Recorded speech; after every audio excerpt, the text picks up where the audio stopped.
What problems do we have with women in games? Let's go. Let's see if I agree. And it just makes you wonder, because if certain games let you create characters with so much charm and magnetism, why can't games with dedicated female leads do the same thing? Well, what are some of the more recent female leads that we've been graced with? I think about Frey from Forspoken. She can fight dragons, and I think that she's attractive.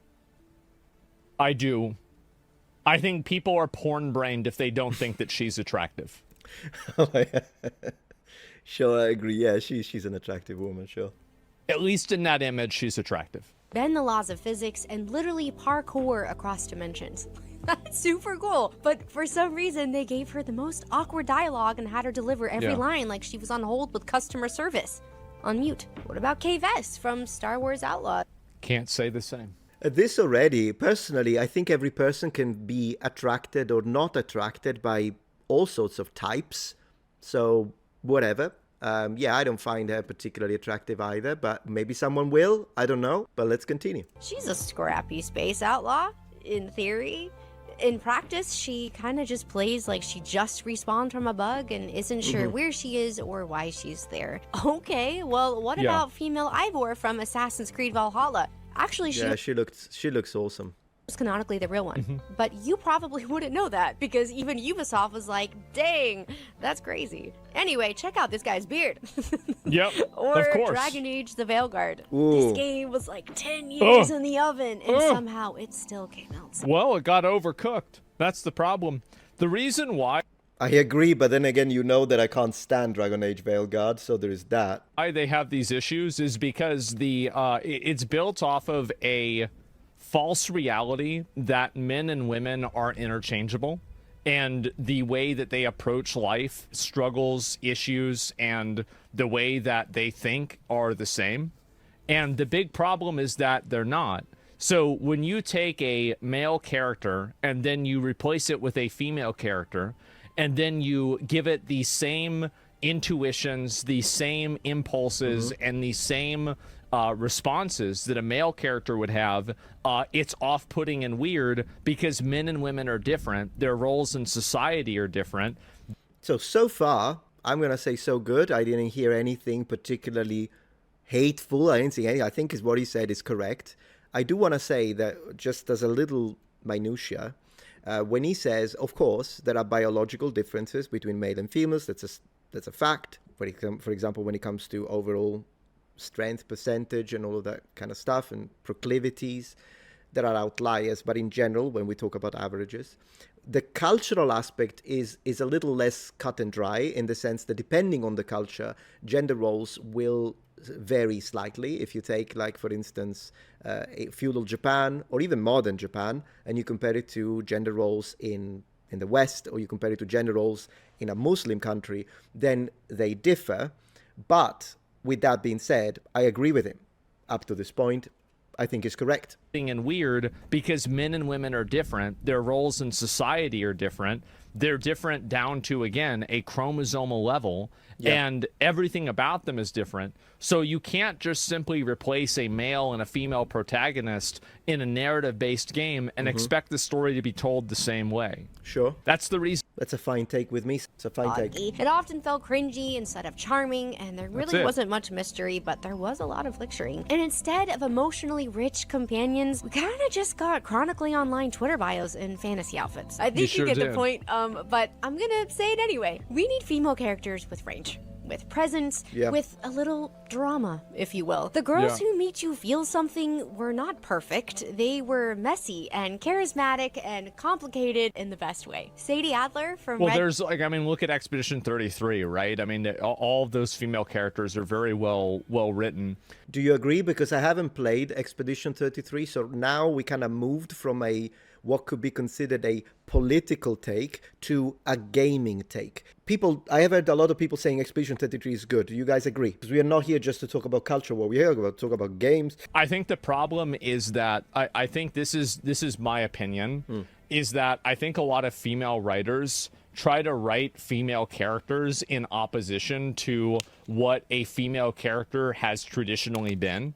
And so in writing a character in opposition of what was the normal female character design, what ends up happening is that you're not creating any. It's like kind of like a card, right? And so like a card like can't stand up by itself. It has to be leaning against another card. So they write this personality to lean up against the old personality of one-dimensional boob characters, and that's it. And so if you take one of these away, they both fall apart. And that's because neither of these different things can stand on their own at all. Yeah, no, I agree with that. I would like to only provide a caveat. I don't think it's a lot of women writers that do this. I think it's mostly activists, the ones that do it in the craziest sense, such as Dragon Age Veilguard. But everything he said, based. He did not say anything wrong. Also, I would like to say, I don't know if he's like this on every single video, but up to this point, the people that say, oh, he's stealing content because he lets the video play, then he pauses, says, yeah, and then starts again. To me, this actually seems like quite transformative in nature. He's adding quite a lot. I don't know if he does it every time, but for this video so far, that's an incorrect take. Now, he's providing sufficient commentary for this to be, at least from a legal perspective, transformative in nature for fair use cases. You already have multiple examples, like Ripley is a great example of this. There's multiple examples of female characters and stories that I think are written relatively well, but you have to write them in a way that's true to the female experience to an extent, and understand that they are not an interchangeable unit with a man. And I think that the more that you write women and you do it with a chip on your shoulder as if, no, she's not going to be the princess that gets saved, this is weird. Yeah. Like, you're not writing to tell a story, you're writing to prove something. Dead too? He's correct. There are exceptions. I think a good, strong woman that they did create, and I think they did it fantastic, they did a great job, is Samus from Metroid, even back in the day. I just think the reason why that works is because she was not written, like he's saying, because they were trying to push a message. She was written out of a creative liberty that was trying to craft a story because they loved the idea, and also it made sense within the sci-fi context because she's using her power armor to be able to achieve what she's achieving. So it makes logical sense. I'm not seeing a girl that has a wrist of this size taking on 3 monsters of men in combat. I'm seeing something that makes logical sense within its situation, and she's beautifully written, and I really like Samus. Is one of my favorite female characters. Another one is Chun-Li. I have no problems with Chun-Li. So I think, as he says, I agree with him. The problem is when it happens because the writer has a chip on the shoulder that's trying to push a message, and you can see it. We can see it right through them. Her husband literally dies, and she goes, cool, I'm going feral now. And grieving? Yes. Stunning? Yes. Horse girl? Absolutely. But I would let her run There's plenty of examples of that in history, like Boudica, right? Like, that's the first one I can think of. I mean, it's a messy history, right? But, like, and there are examples of this where it happens. So true, yeah. Over with that horse. You know what I did when I played? Because I finished The Last of Us 2, guys. I finished The Last of Us 2. You know what I did? I hated Abby so much, mostly because of what she does earlier on in the game. Don't want to spoil. But I hated Abby so much that when I was forced by the silly writers of the game to play as Abby for a freaking 8 hours, whatever the heck it was, I kept jumping off cliffs. That's what I did. Chloe Fraser from Uncharted. She's flirty and morally flexible, and somehow still makes betrayal feel hot. Tifa Lockhart from Final Fantasy. She could literally take... Okay, round of applause for Tifa. Please write W in chat for Tifa Lockhart. Where is she? Wait, I need her right now. Hot. Tifa Lockhart. Round of applause for Tifa. Tifa is based. By the way, Tifa is a martial artist. Isn't she the only character in Final Fantasy VII, at least the original, that fights fists? And yet it worked perfectly. Everyone else is a weapon for what I remember, including the other girls and the guys. But Tifa's great. Tifa's fantastic. Also because she is, to be honest, conventionally attractive. Nothing wrong, by the way, with being attracted to a beautiful woman, and nothing wrong to be attracted to a handsome man. What is insane is when they try to take something that is hardwired in our biology to find certain features with a margin of difference between people, of course, but in general we are attracted to certain features because they are connected to fertility, health, and then personal preference with a certain level of cultural influence onto our preference. preferences. But in general, there's nothing wrong with being attracted to beauty. There's nothing wrong with beauty. Nothing wrong with it. Lockhart from Final Fantasy, she could literally take down a behemoth in one hit and then quietly make you some soup and ask if you've been sleeping okay. But when I think about just well-written women in games, what's interesting is some of gaming's best women were not even the protagonist, but they were the scene stealers. Ciri from The Witcher 3 is quite literally the entire reason that Geralt is risking his life across these war-torn kingdoms, and she's this complicated, beautiful, just wild young girl who's somehow still more mature than everyone else around her. Or Yuna from Final Fantasy X, this graceful, selfless, and devastating character who's literally carrying the hopes of an entire world on her back. And I think also, like, especially whenever you have action games, there's like a certain degree of like just historically, right? I mean, men usually fight for and defend women. This is usually what happens because of biology and about 5,000 to 10,000 years of history, probably longer than that. Longer than that. And so this story makes a lot more sense because this is always the way things have been. And also you have examples, from Final Fantasy 14, Yashlada or like any of the other characters on there. Many of the female characters were written extremely well, but they weren't the exact same as the male characters. Yeah. And then she's still I will add, guys, and this is, again, there is the other perspective too, but I want to speak about my perspective. I honestly think, historically, but even today, when a man has the support of a good woman and a good wife, he will, to use a word, be empowered to move mountains. It's just how we function. Just sharing my opinion. Apologizes when she inconveniences you, and if that's not being a girl, I don't know what is. And while Western games are nervously nerfing kind of every trace of femininity from their female characters, Eastern devs are like, that's exactly it. They don't want to make feminine characters because they feel like feminine characters are diminutive. That's the problem. That is so insulting, personally. The women is so insulting. I think it's weird because, like, is this like some form of like internalized misogyny that like women have against themselves?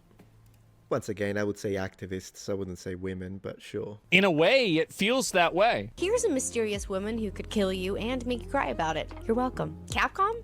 They've been in their iconic woman era since, like, forever. Resident Evil is one of my all-time favorite series, and Jill is tactical, calm, and easily has the cleanest bob in gaming. Ada is mysterious, stylish, and she might lie to your face, but she's still gonna get a fan cam. Claire is this beautiful, kind, capable woman who takes zero nonsense. Yeah, she is based, by the way. I understand why she's getting 100,000 subscribers, apart from the fact that, of course, it's due to the spotlight that she got from Asmongold. We discussed that, but she deserves it. She's really good.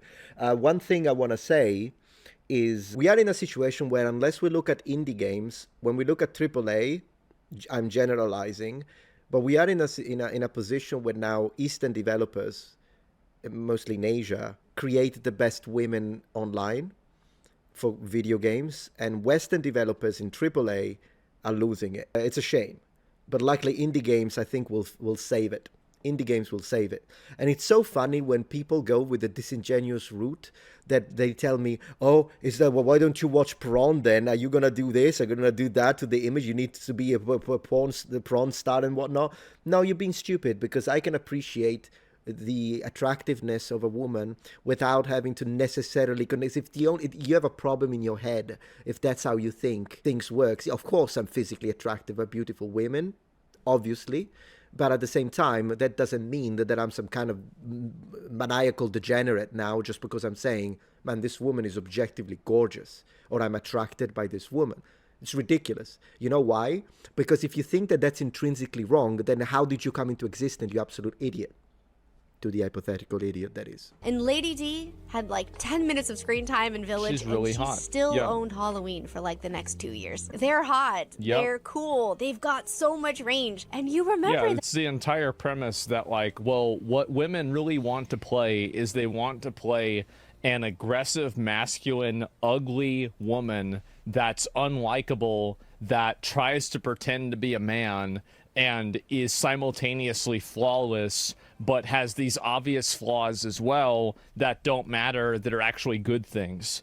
It's like basically the way that they write women characters It's almost like whenever it's like it's as dishonest as whenever you answer the question on a resume, what's your biggest weakness? It's like, I try too hard.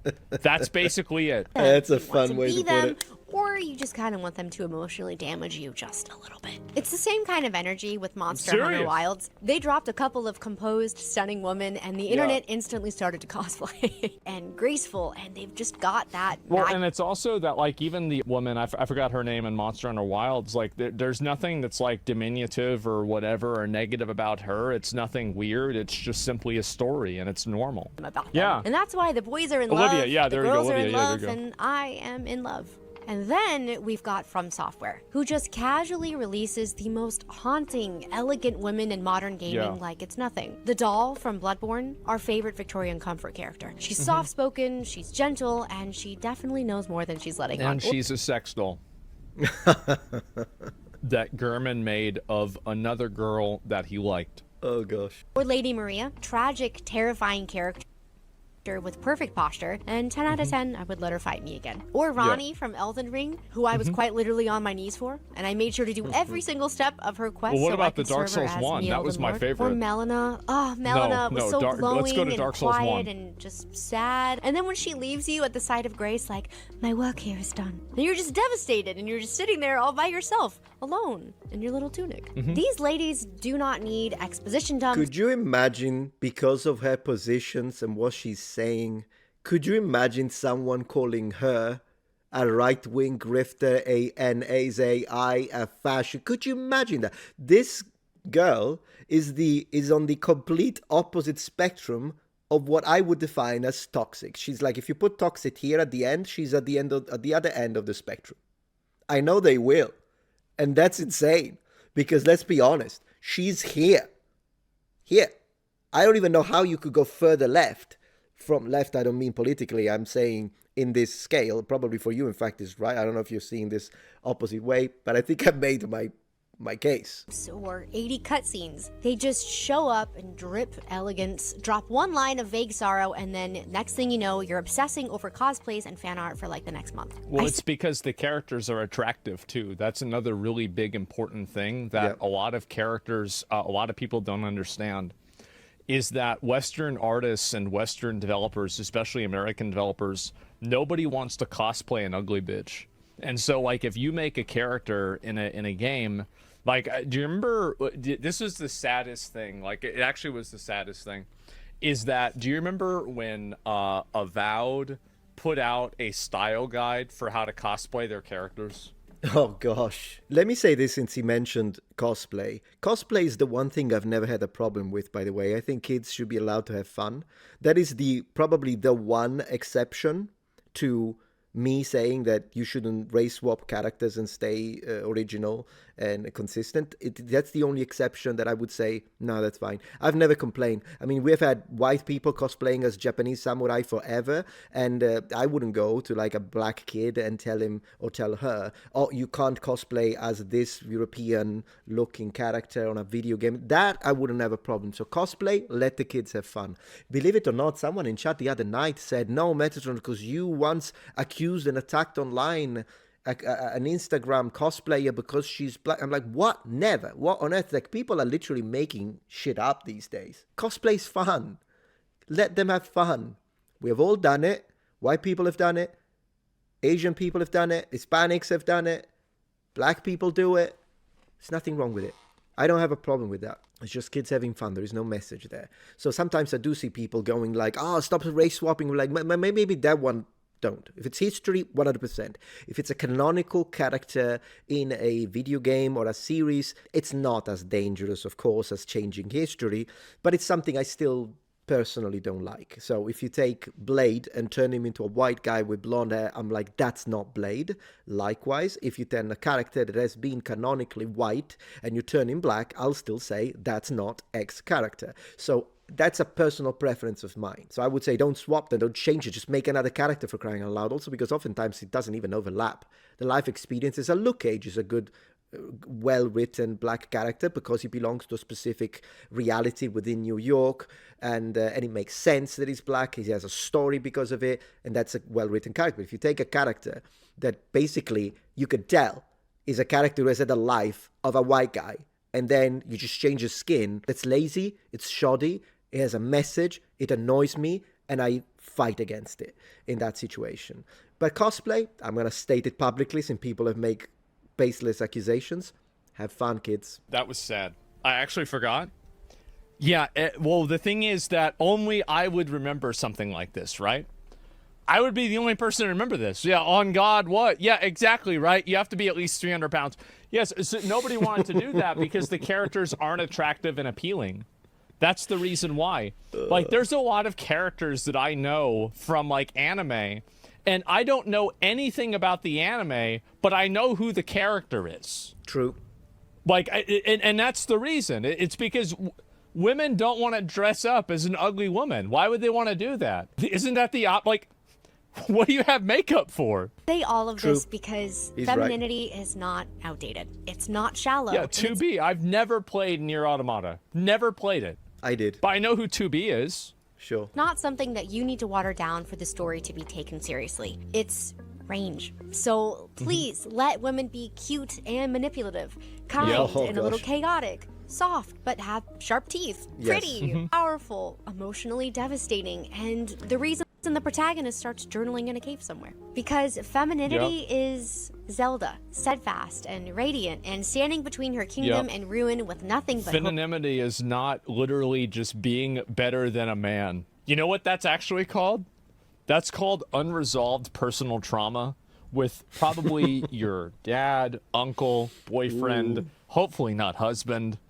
You know, that's unresolved personal trauma. That's it. Hope and stubborn grace, or Triss, who He does have a point. I would add it's also political echo chambers that also will create. It's a message, it's propaganda. I think it's deeper than that, but sure, that's one of the, I would agree that it's one of, he's not wrong, it's definitely one of the possibilities when it comes to certain writers, aka Dragon Age Veilguard. who's clever and compassionate and An absolute thought who literally got with Geralt after he lost his memories, knowing that her friend that she had known for decades was his girlfriend. Does not matter. She's still doing it. Literal fucking hoe. Like the biggest generational hoe. Crazy. Like, I didn't even play the game and I learned about this. That's, oh my God. Oh, that's funny. What a bitch. I can't ever choose her? Well, Yennefer's hotter. That's why I chose her. I mean, if she was hotter, then, I mean, yeah, she would have been right. But no, that's not, it doesn't really matter. It's just a secondary thing.